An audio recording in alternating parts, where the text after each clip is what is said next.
کله چې د نوي زیږیدلي ماشوم خبره کوو د مور د روغتیا خبره ورسره غبرګه یادېږي، په داسې حال کې چې په افغانستان کې بېوزلي ده او روغتیایي چوپړتیاوو ته لاسرسی هم کم دی، خو پر دې سربیره ځینې لازمې او کاره نلارې چارې کولی شي چې مور او ماشوم روغ وساتي. د تغذیې په دې ناوړه حالت کې تر ډیره افغان مېرمنې د امیندوارۍ پر مهال د ایودین، د A ویټامین او د کمخونۍ له کموالي سره مخ کېږي. له یو لوري تکراري خواړه، لږو میوو او پروټین ته لاسرسی، او بل لور ته زیات ګواښونکي لاملونه لکه له وخت وړاندې واده، د امیندواره کېدو ترمنځ لنډ واټن، زده کړو او روغتیایي چوپړتیاوو ته په یو ډول نه لاسرسی، دا ټول هغه څه دي چې مور او ماشوم له ناوړه روغتیایي حالت سره مخ کوي.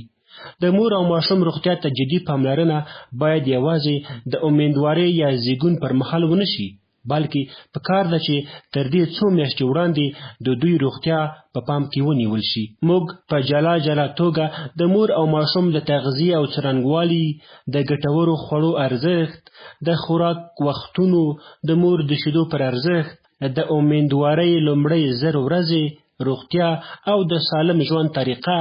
له امیندوارۍ، زیږون او له زیږون وروسته د ورزش پر اهمیت رڼا اچوو. هیله مند یو چې د دې ښوونیز کورس له ګټورو مطالبو څخه د مور او ماشوم د تغذیې د ښه والي، روغتیا